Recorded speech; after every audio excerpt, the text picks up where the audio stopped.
adjustments to order at exactly 5 o'clock on May the 4th. We need to go ahead and take a look at the minutes, if you will. If the board will take a look at the minutes, and I'll need a motion to approve or reject, either one.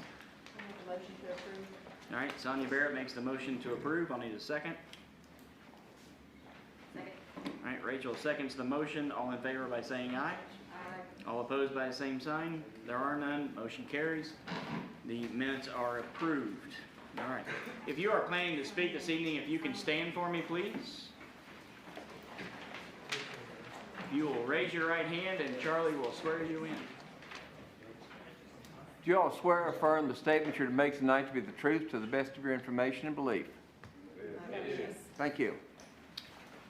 Y'all can see how much fun that was.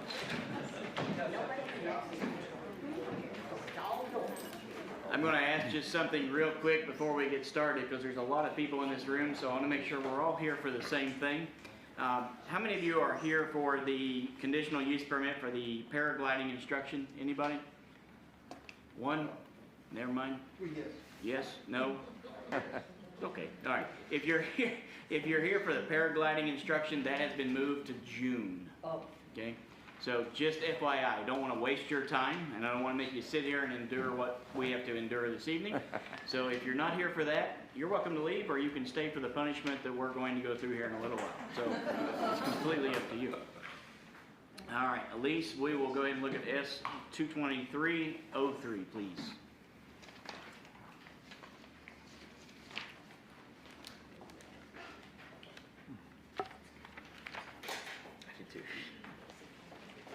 This is our long-held little champion here. This is a variance request to the front yard setback from, it should be corrected on there.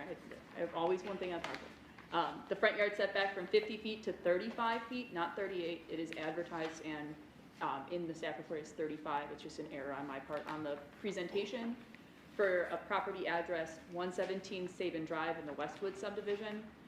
Direct access off of Sabin and then Wrights Lane and Cincinnati Road. It's north of the elementary school in Northern. It's an A1 zone parcel, just barely over 10 acres, and staff does recommend approval of the variance request. This is an aerial shot of the property, pretty well wooded. The car alarm is going to be great. Anyway, very well wooded. I'll be in a moment showing the topography of the site. Pretty hilly. This is just the Westwood subdivision when it was platted. This is a zoomed in portion. You can kind of see a dotted line snaking through the kind of north-south of the property. That's a drainage easement defined by the plat when it was kind of recorded in 2005. Can't do 20 for that one. Anyway, so this is information submitted by the applicant. So this is showing just kind of the directional flow of the property, the existing residence in pink, and then there's an existing proposed structure in blue. Previously, they were looking at 2 structures on the property and needing a variance. They've since kind of pulled down the one, and they're going to just expand on an existing structure, which still is within that setback area, so they're just going to legitimize that one with this variance request and kind of move forward. This is a picture of the property. It's an older picture. So this is the topography of the site. It's a little bit wiggly. You can see that bright blue line showing the drainage through the property. And this is the topography that we're looking at. So areas that are dark, deep, kind of burnt color, those are areas with a 35 or greater % slope. Those areas in yellow are, I believe, 20% slope, and then those in between is 25, but I could be misquoting.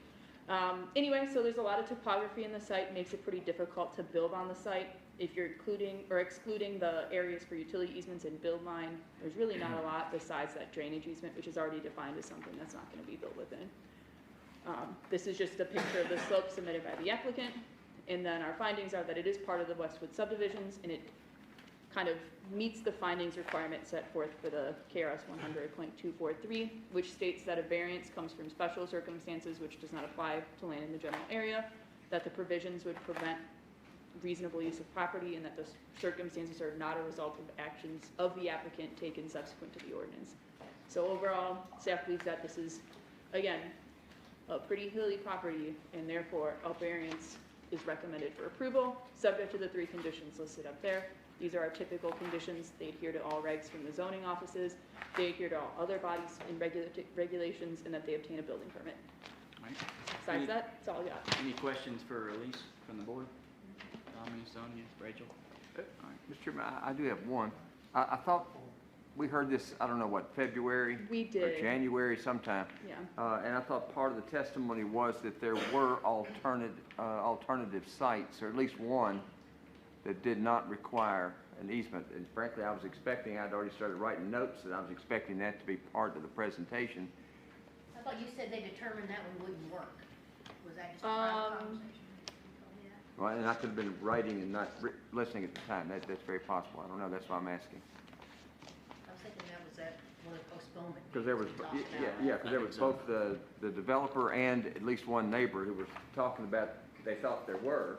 He was gonna work with it, but I Yeah. think the next meeting you said that that was not Yeah, gonna work I out. believe that we had stuff that was somehow related to that one. It was my understanding, Charlie, that they had worked with a neighbor in order to work that out, was my understanding. Yeah, they were Well, gonna and- do this instead, because this is less of a Intrusive. cost, and they both agreed on this fix, I think is what it was. All right, then maybe I'm still confused. Then how is this different from the original application? 3 less feet of variance. Well, request. that's what I thought. Yeah, So it's so still it in is the a- same it's spot not- It's still because the it had same already building, been, but it they're had just, already been 80 or 90% constructed. yeah. They tore that one down. They tore the They did one tear down, that the one down. original Tore that one structure, down. and then now they're having, No, that a- is a big piece that Yeah, I slightly. overlooked. yes. Cause I went out and looked at it again, it was gone, and I It's called her, gone. and that's when I talked to her, I said, it's gone. They did tear Yeah, that they one down. amended it All right, because and- that one was not 35 feet back from the property line. No. So that was, looked like it was 10, 15 feet from the Right, there property was like line. 2 of them. Yeah, And so that now one's they're- gone, and then they're trying to legitimize the other one that was already Consolidated kind into one Okay. building. of prefab. Alright, They're yeah, just, I okay. think, It'll look adjusting better. accordingly. Very good. That makes a huge difference. Yes, I was like, wait a minute, this is a whole tangled up. You moved on. I have moved on. This one we've been coaxing through and working out everything, so. Mhm. I make a motion for us to approve based on the 3 conditions approved. Yeah, let's make sure that, is the applicant in the room first? Mr. Spillman is in the room. Is anybody here to speak on this application? Can you speak up, please? Sure, is the applicant here to speak on this application? What application is that? Dustin Spillman? Dustin Spillman?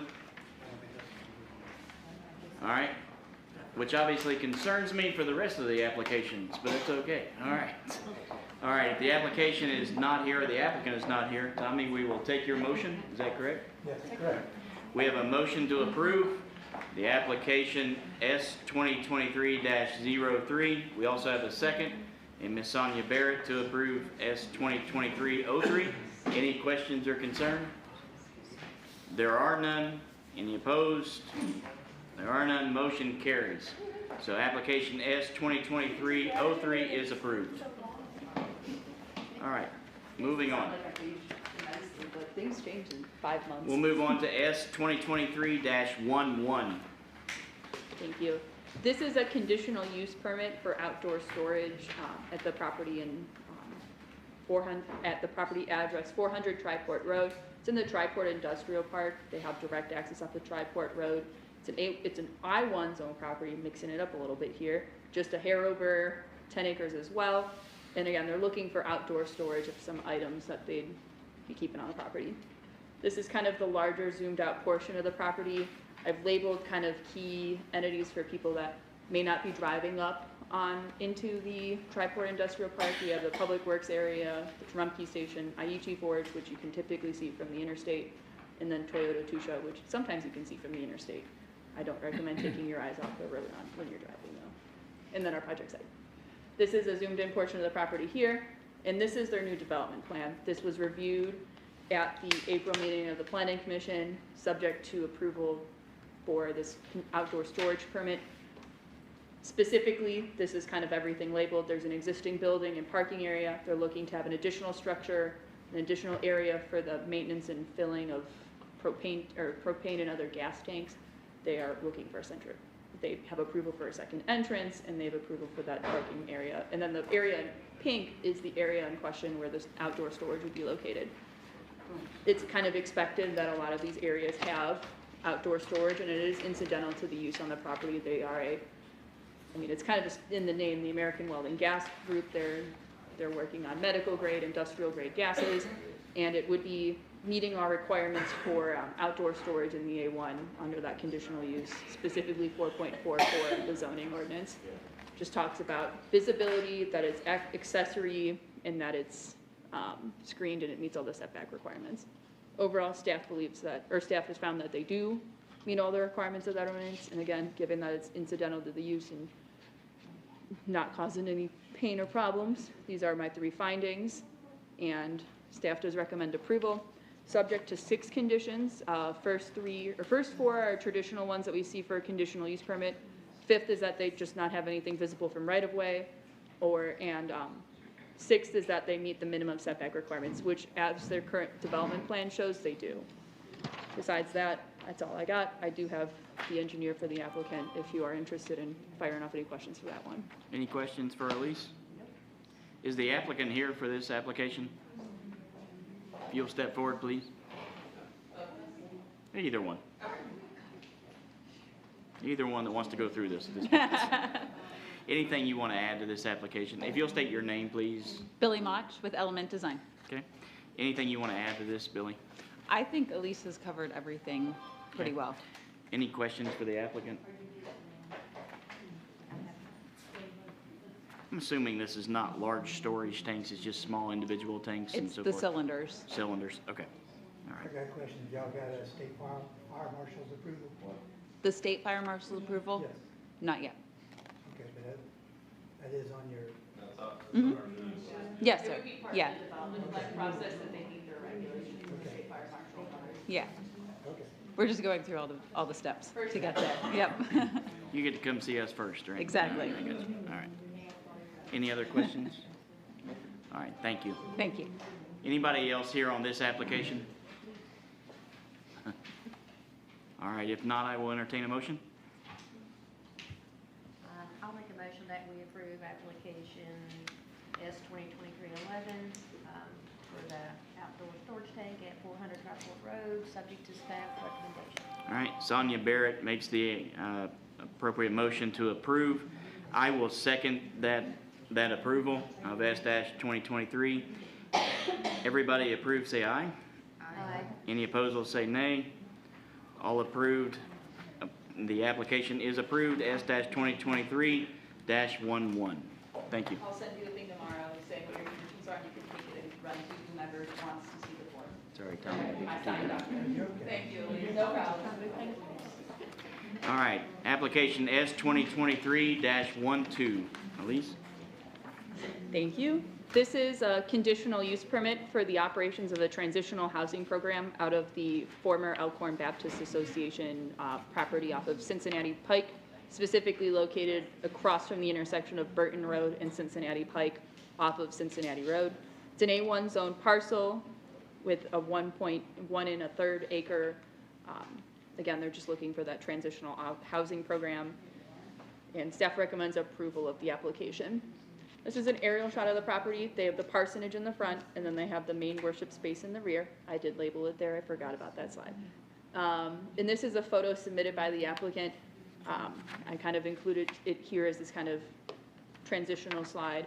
So they're going to be using the existing entrance to Cincinnati Road, and then they're also interested in kind of letting the grass kind of overtake where the large paved area is, because they're not expecting more than 6 to 8 individuals coming to and from the site every night.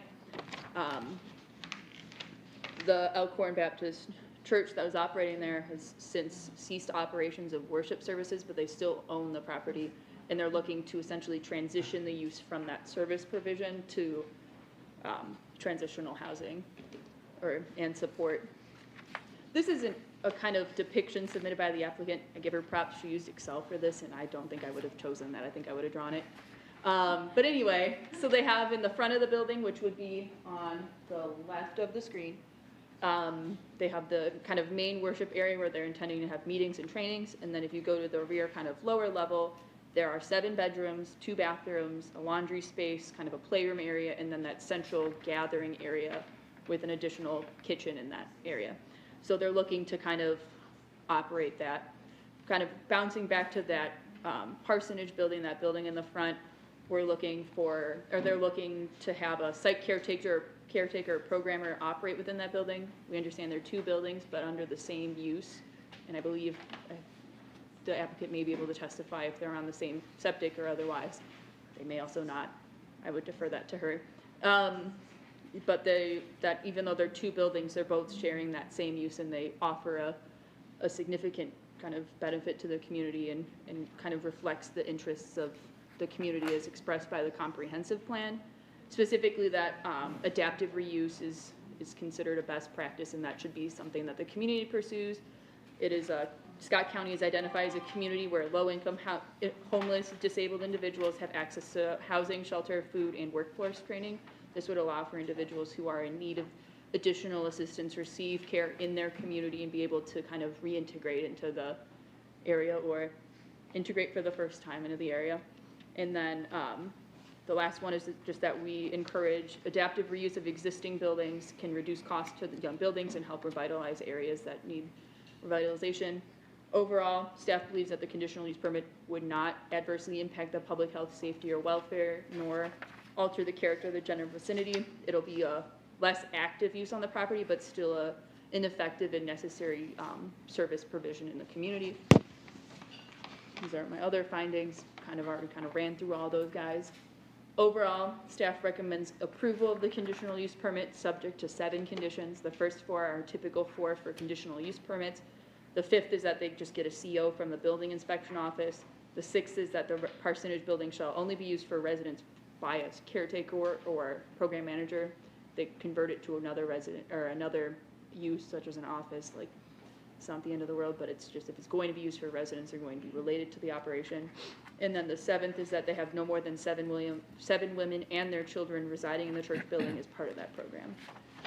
Besides that, I don't have anything else. I received no calls about this one, besides just me trying to figure out what's going on the property and answering my questions. Okay. Any questions for Elise? All right. Is the applicant here or a representative for the applicant? Yes. Mr. Barron, if you can step forward, please, or one of you. Sorry, I just know who you are, so you got, yeah.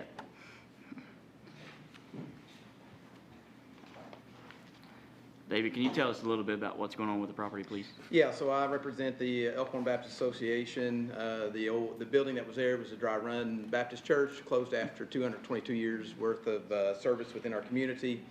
Their desire was to see that the building be used in some form or fashion of ministry within the community, primary, either a church or some sort of rehabilitation center, ministry center. We were able to get in touch with Mary Safe Haven. They expressed interest in the facility. It suited their needs. The Sunday school rooms that are in the basement are the 7 rooms that they're looking at transitioning into, or for bedrooms. That's how that number came up. And then the sanctuary space is also great for them to be able to host trainings and other events that are there.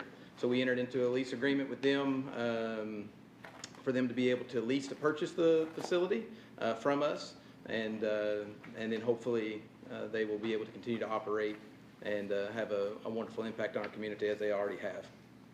Any questions for David? Rachel? All right. Thank you, David. I appreciate it. Okay. I know this parcel well. My wife and I were married there, so used to go to church there. All right. If there's no other issues, I'll entertain a motion, please. A motion to approve S-2023-12. All right.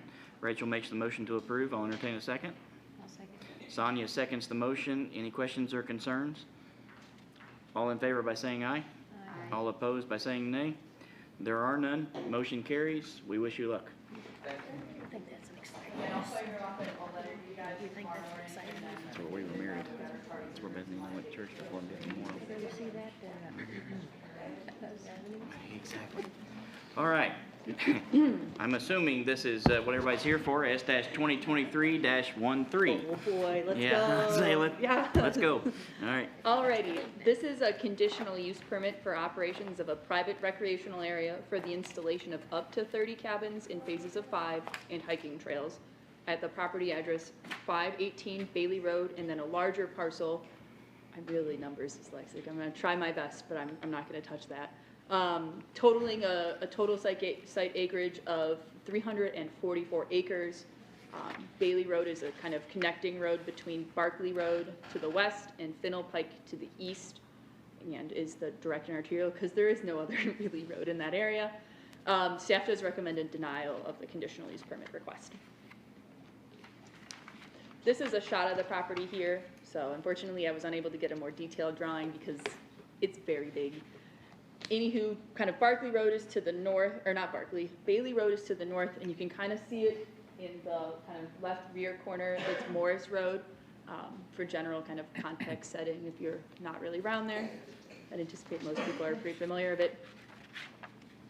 Section 4.12E of the zoning ordinance lists private recreational areas as a conditional use permit in the A1 district. There's no structures on the property at this time. So this is a plan for the property. I did have to turn it so that I could actually start to kind of read things a little bit better. Put a lot of labels on there, but mainly, yeah, we're just gonna let that sit. They're interested in operating a private campground with some cabins and some hiking trails. The initial proposal is to construct 5 cabins and then increasing by 5 for up to 30 total on site. They've not specified if each unit's gonna have a private kitchen or cooking area or their own restroom, if they're going to be a shared arrangement. We just know that they're going to have cabins on the property. They show 20 cabins at this time, and staff recommends, if it is approved, that it be limited to the number that's shown.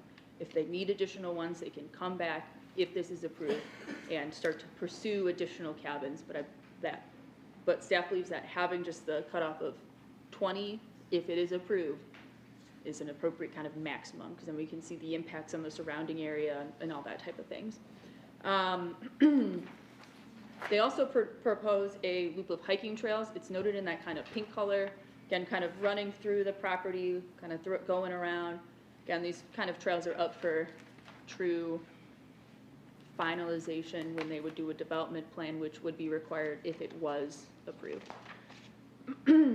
They've not really specified the uses on the property. However, staff's kind of talked about some potential site activities, and have listed 6 of them in the staff report specifically, and I'll kind of run through them right now.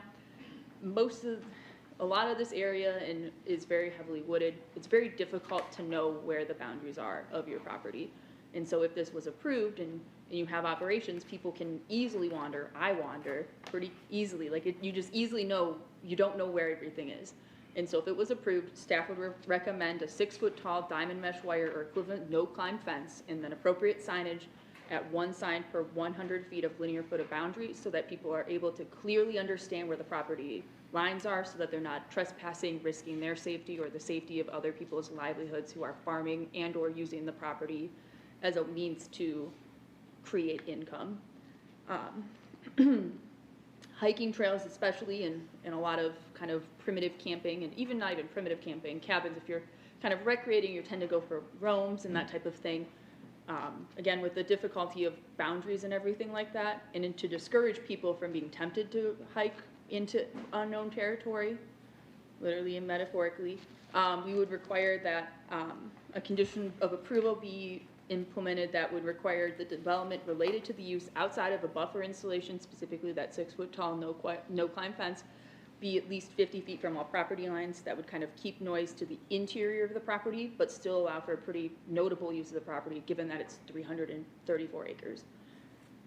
Loud noise and outdoor music tends to be a pretty common thing. People are up kind of having a fun time and kind of having a vacation-y thing, or just overall generating more noise than what would be typical for the area. We would recommend a condition that would restrict activities from producing off-site noise between the hours of 10 p.m. and 8 a.m., which would allow people to enjoy the peace of nature and be able to use the property, but also enable the owner's right to have private use of their land and not be disrupted when they're living and working in the area. Accidents between 2 recreational vehicles, while uncommon, are pretty severe. The roads are, and I will talk about them momentarily, pretty narrow, pretty windy, so it'll be kind of difficult to get some services up to that area, and just having that recreational vehicle focus of things just increases the need if something happens that emergency services are called into the site. Staff would recommend a condition that would not permit the use of outdoor recreational vehicles such as ATVs, motorbikes, dirt bikes from being on the property in the interest of trying to reduce the severity of injuries that require medical attention. Number 5, talking about, and number 5 and number 6 kind of stick together, talks about the fire prevention mechanisms. We're talking about the prohibition of fireworks on the property. It can be tempting, and knowing myself as a child, and others, like, fireworks are a fun way to kind of celebrate events and things like that, but in a heavily dense and at times dry area, a spark from a firework can prove detrimental to not only the activities and the investment into the property, but also others' investment into their properties. Staff would recommend a condition that would prohibit the use of fireworks on the property, just to ensure that we reduce as many instances or possibilities that the firework happens and then for some reason it was a really low one and it lands on a dead tree and then you start a blaze, and it just puts additional unnecessary strain on the emergency services in that area and just stress on everybody else. And then getting into the last one, we're talking about campfires. They pose a risk of getting out of control pretty easily. We've all seen the Smokey the Bear graphics and him telling everybody you gotta be safe, and a spark can cause a wildfire.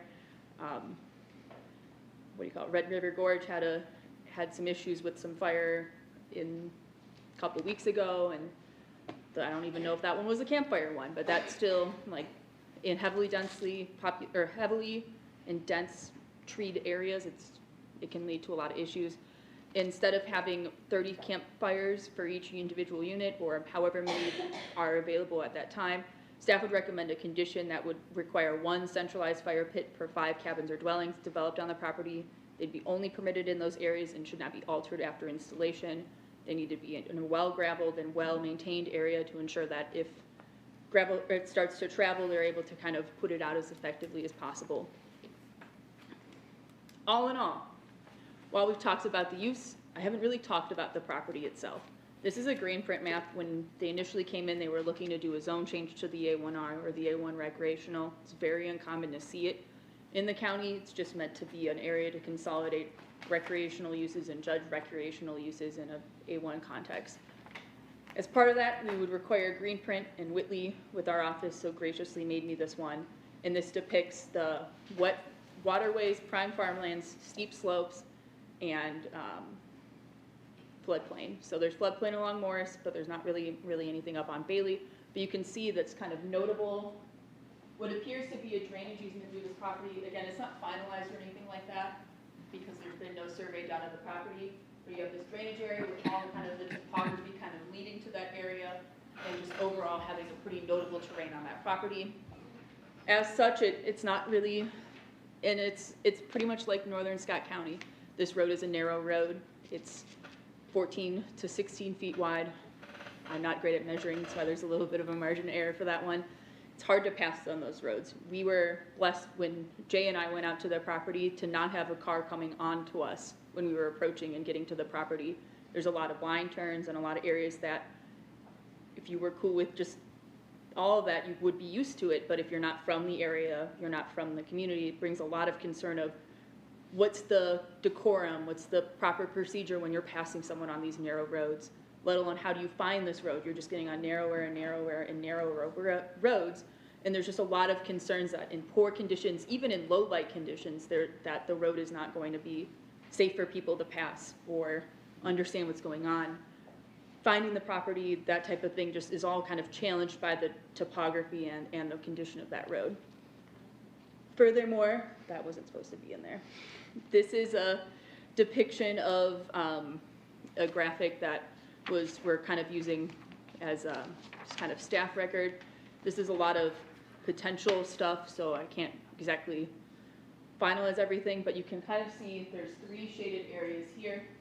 There's the shaded area kind of in a purple, which is Station 4's 5-mile service area. The station in this kind of blue-gray, which I believe is Station 1's, and then to the north is Station 2's. These are all 5-mile radiuses to the facilities that are operated by Scott County Fire. This property highlighted in the green is not really within those service areas, and so we were thinking about doing a time kind of radiation thing, but given the conditions of the road, it was kind of difficult. So instead we used a 5-mile radius. it's not really within a reasonable, or at least what we would anticipate is reasonable distance to a major service provision if something were to happen on the property. In addition, we have some stuff just noted on state maintained road widths, and then the red dots are areas which have the potential for flooding, just due to the lowness of it. We did some mappy stuff that I don't quite understand to understand what the conditions of the road were. Again, this isn't a finalized document. Just because they're on here does not mean that if a drop of rain comes out of the sky, the road's gonna be gone and it's gonna be underwater. These are just potential areas that if we did see it, it could happen. And I just wanted to show it as a means to illustrate kind of the outsideness of the area from services and from kind of safe transit, that type of thing. Overall, I have 4 findings, and I'll just kind of talk about our impact before I'll get to that. Approval of the conditional use permit is believed to would result in an adversely negative impact on the public health, safety, or welfare, as alter the character of the general vicinity. When you increase the activity on a site, you want to make sure that the provisions that are going to be needed for the site, such as emergency services, appropriate road width, well-lit areas, and those types of entities are able to be provided by the property. Even if they went through the development plan process and were required to make some road and on-site improvements, it wouldn't address the fact that this road is, and this site is not well suited for really anything more than the type of development that's already there. It's a narrow road, it's difficult to access, and with it being a narrow road in the county, there's not a great provision of water and other water kind of essential amenities to the area. There is a line, but there isn't always pressure to that. I'm sure people can attest to that one. There are uses that we can't regulate very well, and those can threaten a lot of people and cause a lot of harm if they're not processed properly. We tried to apply, and we'll talk about it, we tried to apply 14 conditions if it was to be approved. That would hopefully mitigate some of these things, but even with these things mitigated, staff is not very confident that it would be something that could make it mesh pretty well. And that's what we're looking for in this use process. This is why we have conditional uses, to see if it's well suited for the area and if it would not adversely impact public health, safety, welfare, nor alter the character of the general vicinity. Really good at that now. Anyway, it's just, there's a lot of challenges to this site, and that is why staff recommends denial of the conditional use permit. If you, as the board, feel so inclined to approve the operation, staff has included 14 conditions. First 4 are typical 4, next 5 to 10 talk about limiting the number, requiring the 6-foot tall no-climb fence with signage every 100 feet of linear boundary or fraction thereof, not have any recreational amenities within 50 feet from all property lines, and not generate off-site noise between the hours of 10 p.m. and 8 a.m. They would also not be able to operate a motorized vehicle track or similar amenity on the property, and they must install emergency access paths just to make sure that people can get to and from the property safely if people need to get in. And then 11 through 14 talk about fireworks, fire safety, health department requirements, and that they have public water and electricity on the site. They're not doing something off-grid where it's not providing pressure. They're meeting the requirements of those groups, and if approved, satisfying the development plan process. And I am realizing, as I'm looking at this, that the development plan requirement condition did not make it. Our staff would recommend, kind of on the fly, considering if it was approved, requiring a development plan be filed with the Planning Commission office and subject to all kind of requirements therein. Otherwise, if you decide to, or if the board votes to not move forward with it, that condition would not be required. But if so, staff would recommend including a 15th condition that would require that development plan process. I thought that was one that got floated in there. With 14 conditions, sometimes one gets lost. So, nevertheless, we have a big group here. I'm out of breath. I tried to get through it as effectively as possible. Again, is there anything that I can preliminarily answer from the board before board may feel so inclined to open it up? The applicant is here, and then obviously we have some Any some questions? neighbors. All right, I think we have plenty, but not for you. All right, Excellent. all right, is the applicant here? If you'll step forward for me, please. If you'll state your name, please. William Withers? Okay. So obviously, we got quite a few questions for you. Yeah, we'll go ahead. So the first question I have that I'll pose is the narrow or the width of the lanes going out to your property. If we have an accident on your property, an ATV, whatever the case may be, a fire truck is typically 10 to 12 feet in width, maybe 11 feet.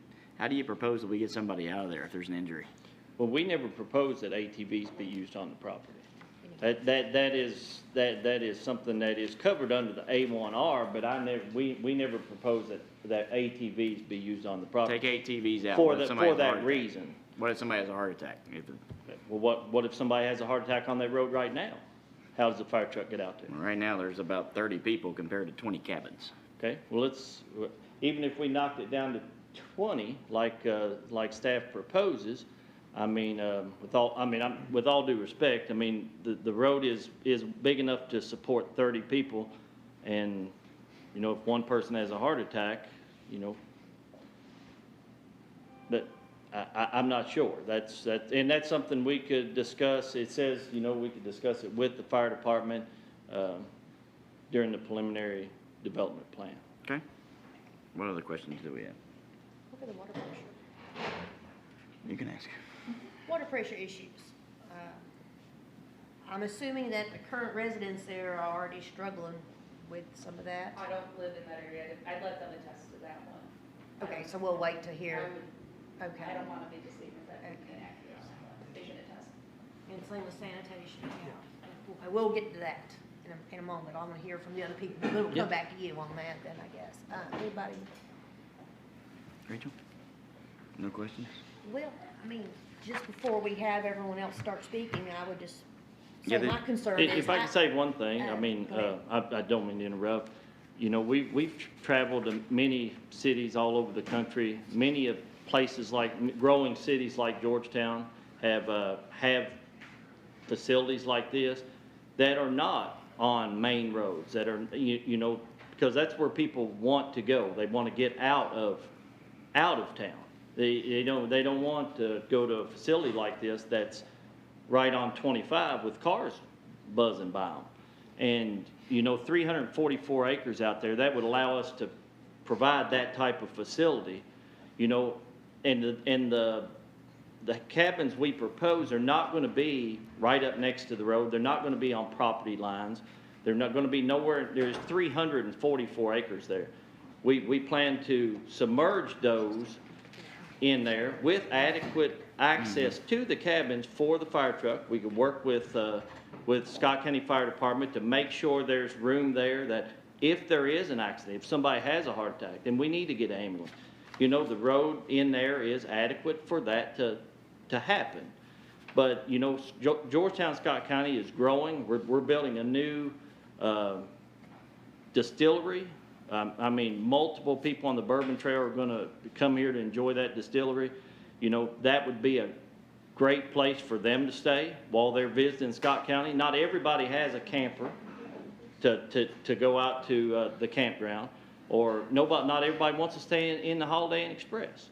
But this would be a great thing for Scott County, a growing county like Scott County, to have to support that Bourbon Trail. You got people going to the Arch. You know, that we just feel it's a great thing for Scott County as a growing county.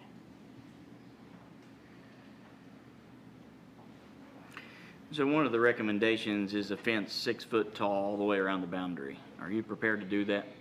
Well, we could visit that, and of course, if we went with the hiking trails, you know, maybe a fence 6 foot all the way around the perimeter is quite excessive, but I understand where it comes from. You don't want people, we don't want people wandering off the path into people's property, and we understand that.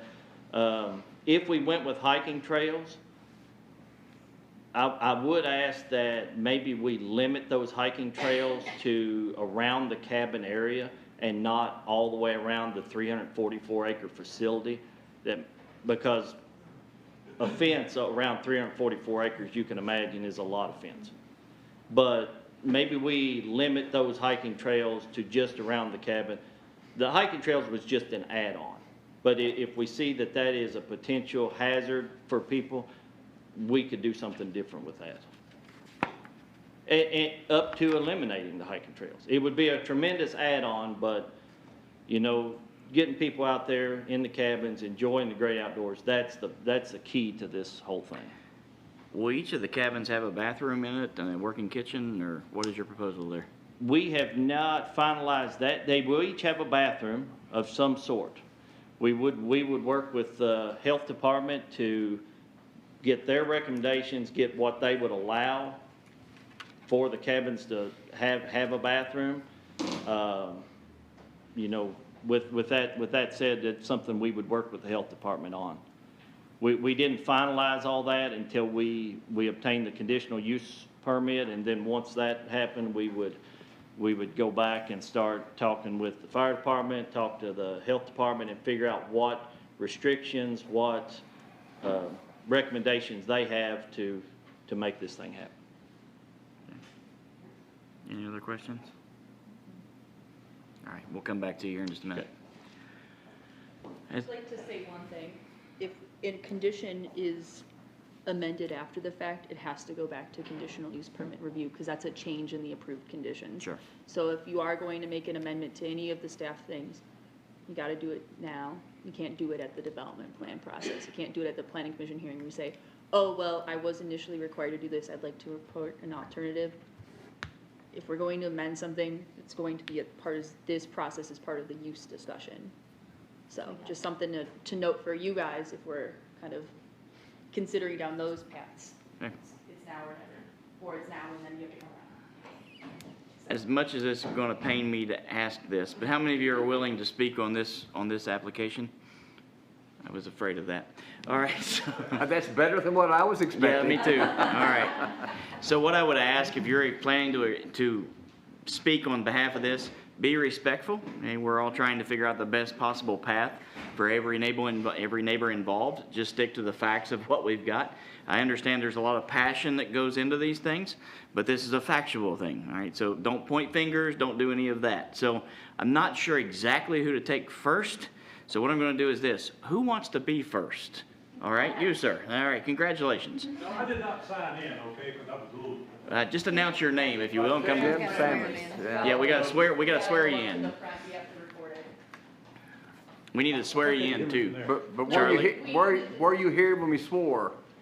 No, he was not. Pardon me, Charlie? Raise your right hand, please. Right hand. Do you swear or affirm what you're about to say to be the truth to the best of your information and belief? I do, Charlie. Thank you. James Sammons, 270 Bailey Road. Now, I do have a couple of things. I did go around and measure the width of the road today, okay?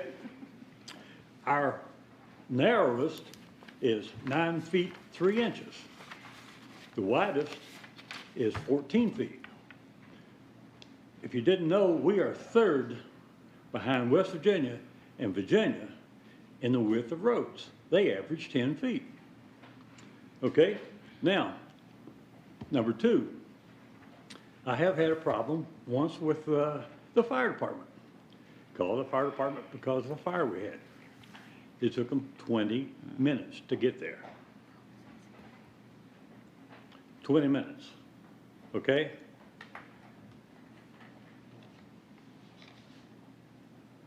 Anybody else have a fire? Oh, right here, I had one, took about 30 minutes to get there, and I'm straight across the road from it. Yeah. We There's had something else funny. Hang on. 20 minutes. Just us, just us. But I had to have another witness, you know. Gotta do it. Well played, but just us. I'll play to you. Now, if, I know. if, You're right. if we have a catastrophe of some sort, where there's several houses on fire, or we do have a problem, and let's say they do have a campsite that catches fire and catches the woods on fire, what are we gonna do? But now, that's all up to you all. But now, that's about all I've gotta say. Those two things are on my mind, health-wise and property-wise. Okay. And that's what we're most concerned with. All right. And I thank you for allowing me the time. Jim, one thing, what did you say the narrowest part of the road is? 9 foot 3 inches, That's what I thought you said, all right, and the widest was 14, almost exactly. okay, thank you. And no shoulders. Like old girlfriend I had. All right, before we go any farther, so what we don't want to do is repeat the same thing over and over again. Okay? So we want to make sure we have new facts. Does anybody have anything else to add on to that? You may, please.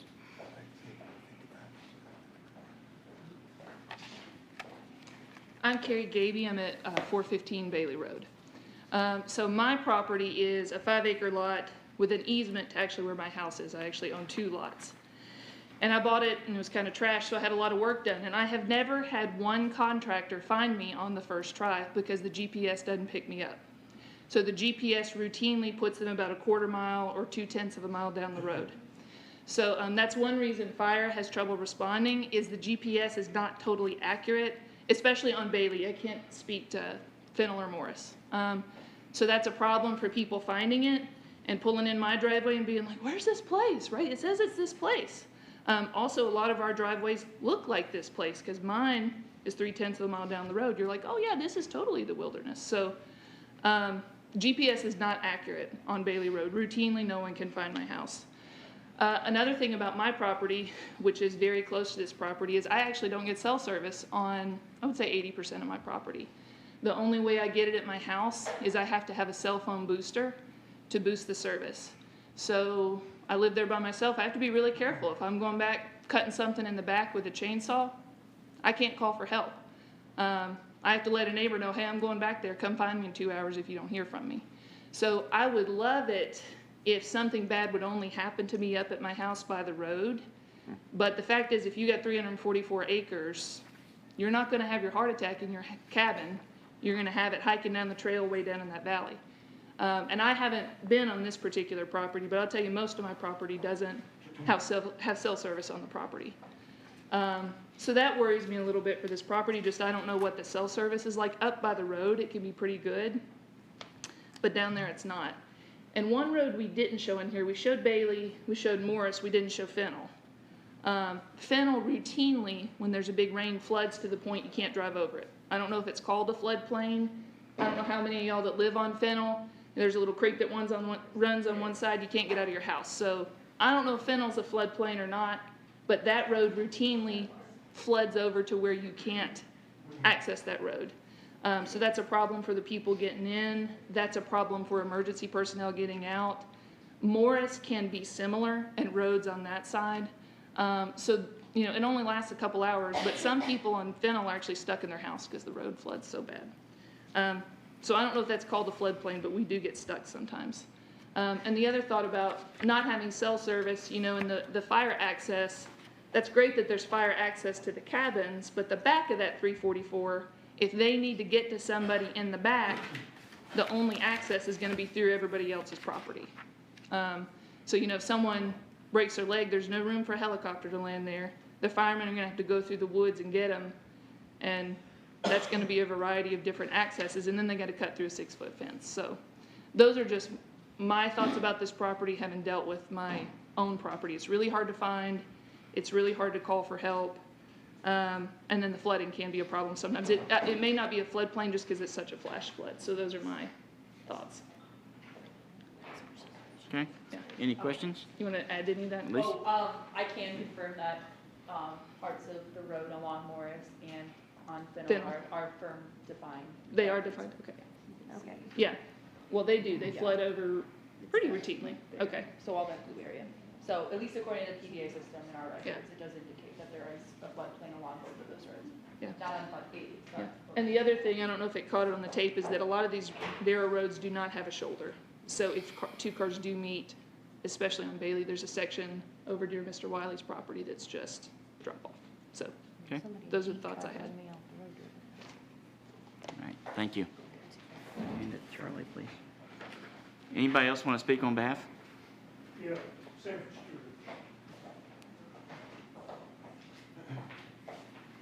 Stewart. I'm Sanford Stewart. I own property at 547 and 733 Bailey Road. I'm sorry, I was reading. Oh, Your name again, sir? Sanford Stewart. Thank you. and I own 2 properties across the road from that. The 6-foot fence I like because I can't hardly keep people off my property as it is. I have a lawyer that's told me that if I take a picture of it, catch them on it, it's malicious intent, give it to him, and he'll take the farm and we'll split it. So, but as far as the water line, there is a 2-inch water line that runs on that road that is on my property. They put it in probably 30 years ago with no intention that there would ever be as many people there that there is now. And it runs across that road and actually over in part of Harrison County before it stops. So there's limited water on the property. And like I said, you have to come all the way over on somebody else's property to get power on the place, because I don't think there's any power on that place either, other than it hadn't been mowed in 40 years. So that's pretty much, everybody else has covered everything else. The 6-foot fence, I like that, because like I said, I run them out of there twice a month. They cut the fence in the back and the front and everything else and come in there. So. Okay, thank you. You know, this is difficult when we deal with neighbors involved and a lot of passion going on and so forth, but there are some things we have to take a look at, which is the safety concerns of the neighbors that are involved and everybody as a whole. And I think we've come to that conclusion already, that we've figured out what needs to be done. You know, I wish Georgetown was much bigger, and I wish we had a lot of things in place. However, I think we are ready to go ahead and take a vote at this time. So I'm going to ask if we have a motion at this point on this application. I think there's just too many unknowns and questions and concerns at this point to approve it. So I move to deny the conditional use permit request at 518 Bailey Road, S-2023-13.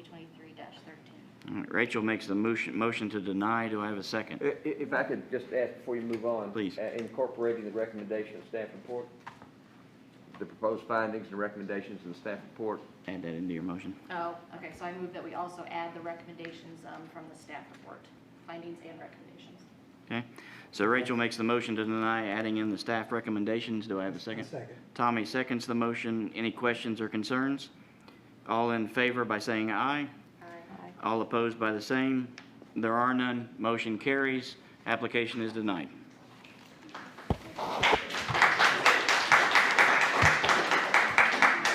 Perfect idea. It's a perfect idea, yeah. That's just the wrong place. Things like. Yeah. But you know, the thing is too, like when he was saying, what if someone has a heart attack and fire now?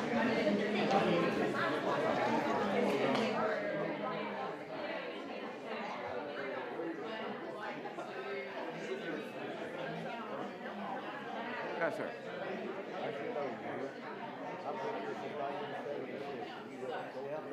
I've lived here a hell of a lot longer than that. My brother-in-law. Who is? Oh, okay. And what's your name again? Robert Phillips.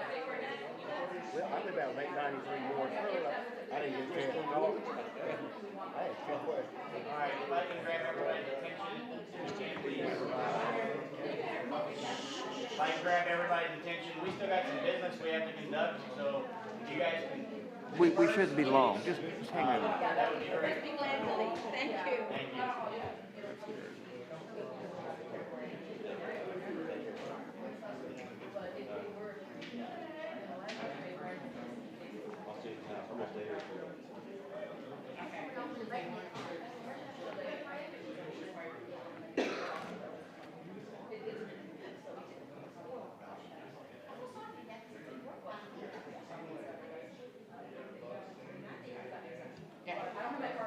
But yeah, you just call our office and ask,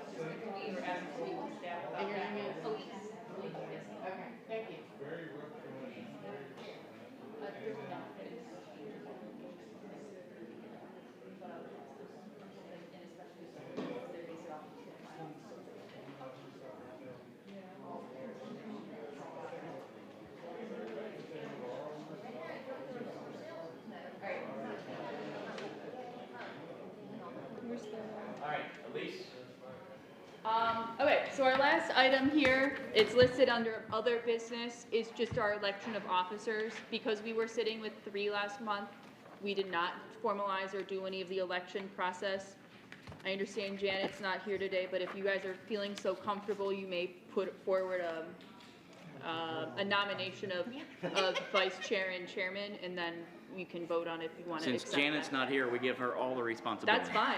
Janet can be judge, jury, executioner, and secretary on the matter. No, just, you know, And honesty, defendant. And defendant, that's right. Prosecutor, defendant, everything. Do we need to make any changes? Or just keep it the same? Somebody's gotta make the motion, I can't, because I'm in that seat. Well, let me make a suggestion. If nobody else wants to jump in and rescue him, then how about somebody make a motion that we keep the officers the same and do it by acclamation? We'll get a second, maybe a unanimous vote, and we'll be done. Can I make that motion? Who is, by the way, vice chair at the moment? Sonia? You know I that. don't remember that at all right now. I think You I'm know hungry. that, Charlie. You've sat here for about I think I'm 7 times hungry. That's recently. what, I think I'm hungry. Can I make the motion myself? I think you can. All right, I make the motion that the officers stay the same at least through 2023. Is that correct, Charlie? Yeah, it'll be. 2024. Yeah, through 2024. March of 24. All right, I make the motion that the officers stay the same through March of 2024. We'll need a second. Second. Rachel, and I'll take Rachel's. Rachel seconds the motion. All in favor by saying aye. Aye. All by saying aye. Aye. Thank you. All opposed by the same sign. I hear none. Motion carries. Meeting is adjourned at 5:55 p.m. I'm sorry, who's second?